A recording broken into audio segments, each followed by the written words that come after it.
Rekan-rekan yang terkasih bicara tentang guncangan, ya, bicara tentang badai kehidupan, itu selalu ada di dalam kehidupan kita. Sejak manusia pertama kali jatuh ke dalam dosa, ya, ini harus kita pahami. Dan itu tidak berhentinya dari masa ke masa. Guncangan badai kehidupan silih berganti menerpa semua orang, ya. Itu menimbulkan rasa takut, rasa cemas, rasa khawatir. Bahkan sampai hari ini, ya, bukan hanya orang-orang yang sudah dewasa, anak-anak remaja pun sering mengalami cemas, betul? Pernah mengalami takut, pernah? Pernah mengalami khawatir, pernah? Ya. Karena itu memang akibat dari dosa. Akibat dari dosa. Maka tidak heran ada sebuah lagu yang keren banget. Kalau rekan-rekan tahu, oh ini ada KPPK. Jadi di dalam KPPK ini, kalau teman-teman tahu, ini lagu-lagu yang keren yang digubah oleh orang-orang yang mencintai Tuhan dan bergumul dengan kehidupan mereka. Ya, lagu-lagu ini nanti yang remaja bisa jangan dengerin lagu-lagunya yang modern-modern Blackpink terus atau siapa Lisa, siapa Jisoo lah. Tetapi sesekali tolong dengerin lagu-lagu KPPK, nggak relate Mister dalam kehidupanku, enggak ya. Nah judul lagunya itu Yesus memanggil kita di tengah kekacauan laut kita yang liar dan gelisah di dalam hidup kita. Ya ini ada di KPPK 57. Nanti sesekali kalau buka YouTube dengerin lagu-lagu KPPK ya. Tahu lagu-lagu KPPK? Lagu hymn, ya lagu yang diciptakan di abad-abad yang lalu ya. Kita perhatikan ini.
Lagu kuno ya.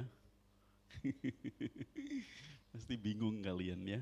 Nah, rekan-rekan, Yesus memang memanggil murid-muridnya di tengah-tengah laut yang liar dan gelisah.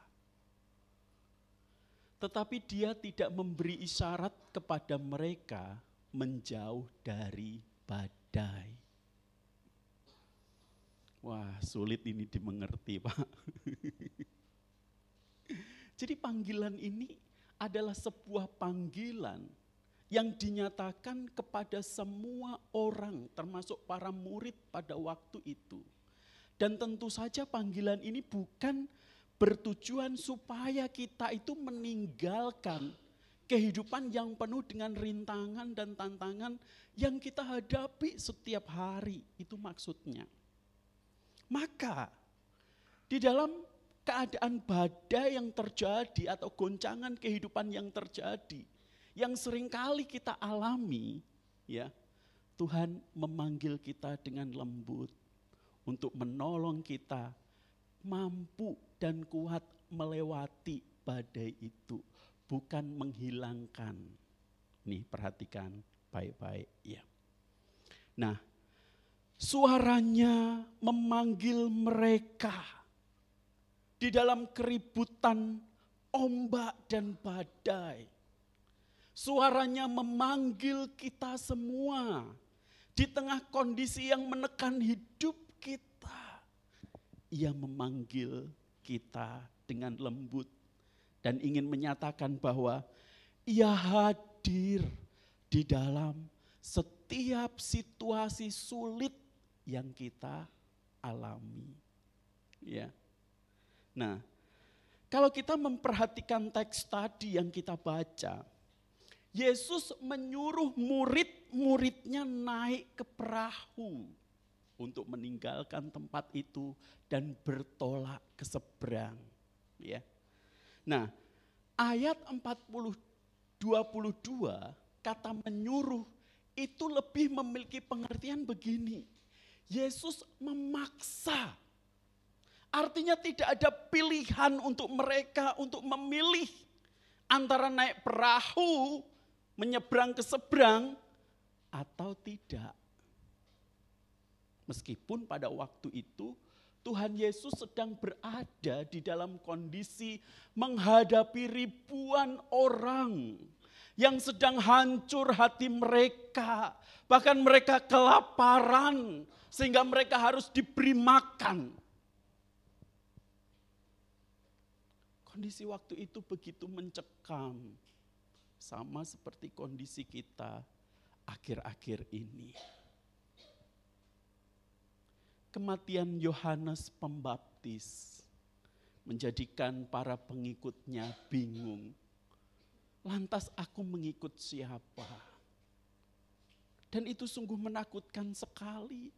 Sementara mereka dijajah oleh orang Romawi dan Herodes yang notabene harusnya melindungi mereka, justru memperlakukan bangsa Israel dengan keji.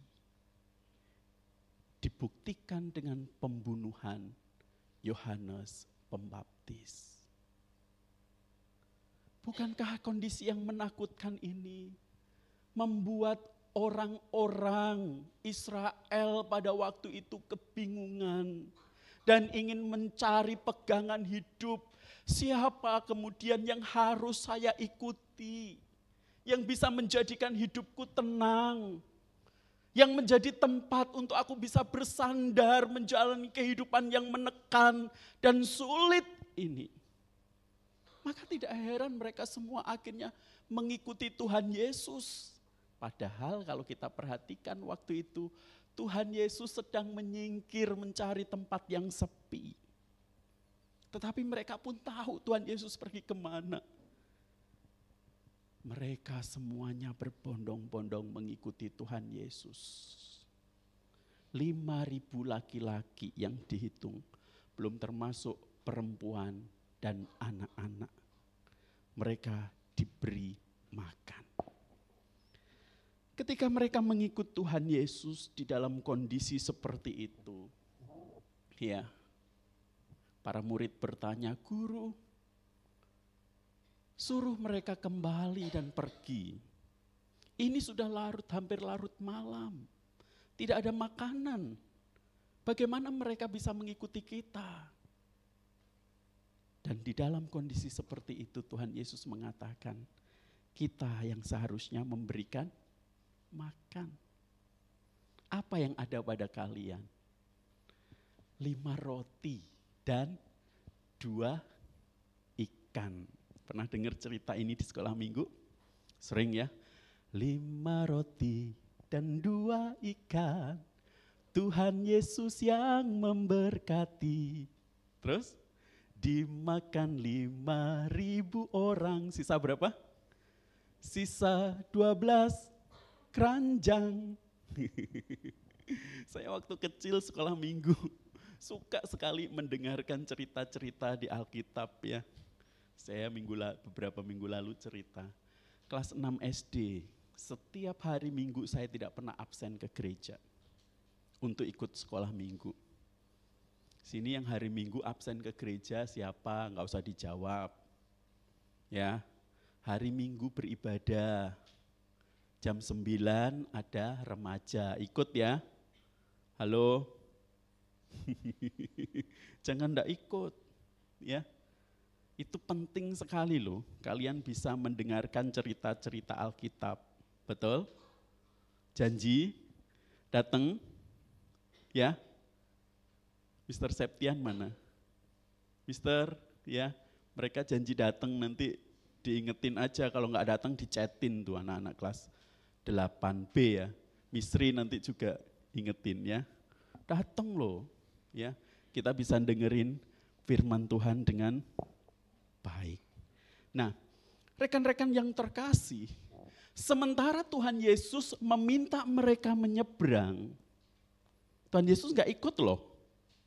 Tuhan Yesus naik ke atas gunung. Naik kemana?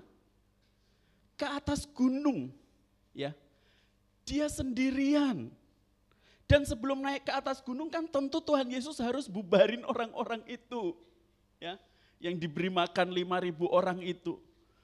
Belum bubar, murid-murid udah disuruh pergi. Tuhan Yesus yang meminta mereka untuk kembali. Tentu ketika Tuhan Yesus meminta mereka untuk kembali, tidak ada beban, mereka sudah kenyang semua. Makanannya sampai sisa kan, begitu. Setelah mereka kembali, Tuhan Yesus naik ke atas gunung. Dan ini bukanlah sesuatu yang biasa saja. Maksudnya ada kehendak Tuhan, agenda Allah yang ingin dinyatakan di situ. Kenapa Tuhan Yesus harus naik ke atas gunung sendirian? Bahkan dicatat di sini 2 kali ditegaskan berdoa seorang diri. Dan kemudian dicatat kembali, ia sendirian di situ.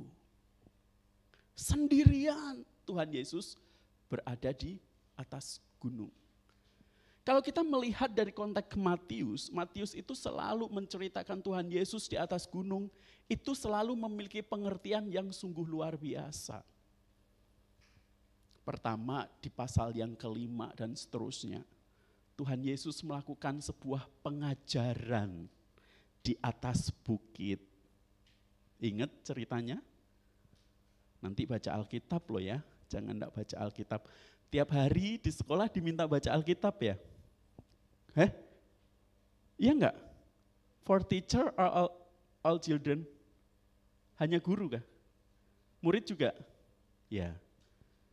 Penting sekali kita tahu. Dia mengajarkan firman Tuhan di atas bukit sama seperti Musa yang menerima 2 loh batu itu di atas gunung Sinai.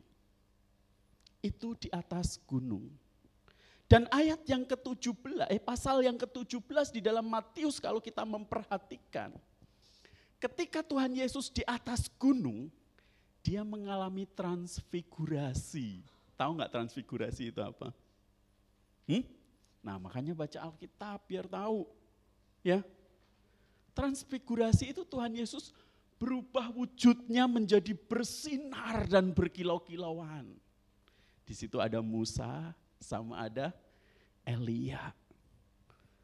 Petrus, Yohanes, Yakobus mengikuti dia dan terkejut melihat Tuhan Yesus bersinar begitu terang. Nah, di dalam kondisi yang menekan inilah muncul kemudian Tuhan Yesus berada di bukit untuk berdoa. Selain yang lain Tuhan Yesus ada di Bukit Zaitun untuk berdoa sebelum ia mati di atas kayu salib. Artinya apa? Setiap kondisi yang menceritakan Tuhan Yesus naik di atas gunung, itu adalah sebuah peristiwa yang sangat penting yang ingin menyatakan kemuliaan Allah di dalam kehidupannya. Terlepas dari tragedi Yohanes Pembaptis yang mati dipotong lehernya oleh Herodes. Mengerikan sekali ya. Itu merupakan isu yang sangat mencekam pada waktu itu. Sehingga Tuhan Yesus harus menyingkir dan kemudian harus berdoa sendirian di atas bukit. Nah, rekan-rekan yang terkasih, ya, dan tidak kebetulan kemudian ia harus memaksa murid-murid itu menyingkir, menyeberang duluan. Terus Tuhan Yesus gak ikut, kenapa? Dia sedang berdoa di atas bukit. Ya. Dia sedang berdoa di atas bukit dan kemudian kalau kita memperhatikan, murid-murid mengalami sebuah goncangan atau badai yang begitu besar yang membuat akhirnya murid-murid merasa ketakutan. Takut mereka. Siapa yang pernah naik kapal di laut? Angkat tangan. Siapa? Ada dia. Udah tadi pagi dia. Yang sore ini. Oh, Lausodeta. Pernah ya? Naik kapal apa? Oh, ombaknya gini-gini enggak? Waduh, pasti udah bisa ngebayangin kan kayak apa. Yang pernah siapa? Pernah? Ombaknya gini-gini juga? Ngeri, menakutkan? Enggak. Jadi badai yang dialami oleh para murid itu badai yang sangat menakutkan sekali. Angin sakal itu membawa perahu itu terombang-ambing dan bisa karam begitu. Ya. Memang ini adalah peristiwa yang kedua yang dialami oleh para murid. Peristiwa pertama, mereka pernah mengalami hal itu bersama Tuhan Yesus, ya, di pasal yang ke-7. Ya. Mereka mengalami itu. Tetapi perbedaannya waktu itu Yesus ada di dalam kapal dan sedang tidur kalau di pasal yang ke-7. Tetapi di pasal yang ke-14 Tuhan Yesus enggak ada di kapal, mereka mau teriak sama siapa? Ya. Kalau kita memperhatikan sebelumnya yang pernah mereka alami, mereka berteriak dan membangunkan Tuhan Yesus, "Guru, apakah engkau membiarkan kami binasa?" Dan kemudian Tuhan Yesus bangun dan berkata, "Kenapa engkau takut, hai angkatan orang yang tidak percaya?" Tuhan Yesus menenangkan badai itu di dalam perahu. Dia ada di dalam perahu kan? Betul? Dan menenangkan badai itu. Tetapi berbeda dengan bagian yang kita baca. Tuhan Yesus tidak ada di dalam perahu itu. Mereka bingung dan ketakutan. Dan Tuhan Yesus tahu bahwa kondisi mereka sedang dalam tekanan. Maka datanglah Tuhan Yesus kira-kira pukul 3 pagi dengan berjalan di atas air. Para murid melihat dan kemudian mereka berkata, "Itu hantu." Lalu berteriak-teriak mereka, "Ada hantu." Tidak salah mereka menyebut Tuhan Yesus hantu. Karena memang kalau kita perhatikan di laut, laut itu adalah tempat yang sangat mengerikan sekali. Ya, sangat bahaya. Banyak tindakan kejahatan itu ada di laut. Dan itu sangat mengerikan. Apalagi cuaca yang kurang baik. Itu menjadikan ketakutan yang sungguh luar biasa. Maka tidak heran kalau kemudian para murid menyebut Tuhan Yesus itu hantu. Tetapi Tuhan Yesus dengan lantang di tengah badai yang begitu besar, yang mengombang-ambingkan mereka, yang menakutkan mereka, yang membuat mereka merasa cemas dan takut sekali. Tuhan Yesus berkata, ini aku, janganlah takut. Tuhan Yesus menegaskan dirinya sebagai Allah. Ini aku, kata yang dipakai adalah ego aimi. Aku adalah aku, artinya akulah Tuhan, Sang Pencipta alam semesta. Akulah Allah yang mengendalikan seluruh alam semesta yang ada. Maka enggak salah kalau Ayub 9 ayat 8 berkata bahwa hanya Tuhan yang membentangkan langit dan menginjak-injak ombak laut. Mazmur 8:9 boleh dimunculkan. Engkau memerintahkan atas laut yang bergelombang. Ketika ombaknya naik, engkau menenangkan mereka. Dia adalah Allah yang memegang kendali atas seluruh ciptaan yang Dia ciptakan.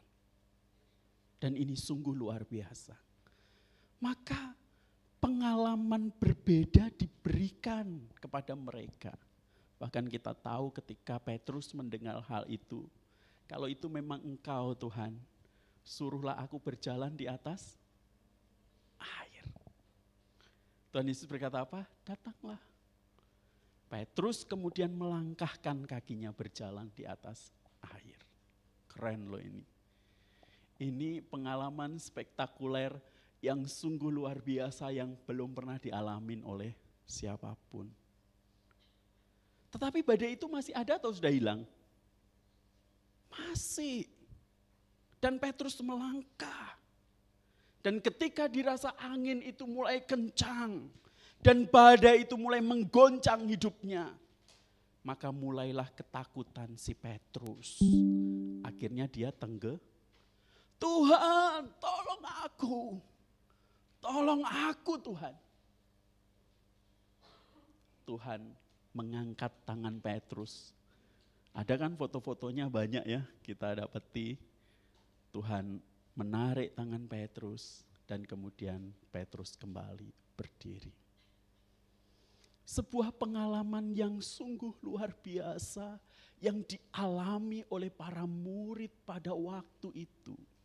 Bukan hanya Yesus meneduhkan badai ketika dia berada di dalam perahu, tetapi justru di luar perahu pun ia menginjak-injak ombak laut. Dia berdiri di atas badai dan itu bisa menenangkan badai itu. Maka tidak heran kalau kemudian di bagian paling bawah ayat 32 dikatakan, sekarang kami tahu bahwa Engkau adalah anak Allah. Engkau adalah siapa? Anak Allah. Peristiwa sebelumnya mengatakan, orang seperti apakah dia ini? Sehingga laut dan danau pun tunduk kepadanya. Justru di pasal yang ke-14 yang kita baca hari ini, para murid akhirnya mengakui, sungguh engkau adalah anak Allah. Apakah pengalaman berharga seperti ini bisa mereka dapatkan kalau mereka tidak disuruh duluan menyeberang danau? Enggak. Mereka tidak dipaksa untuk berada di dalam kondisi yang sulit itu. Mereka bisa mengalami hal ini? Enggak. Halo anak-anakku, kondisi yang sulit itu baik untuk dirimu. Ya.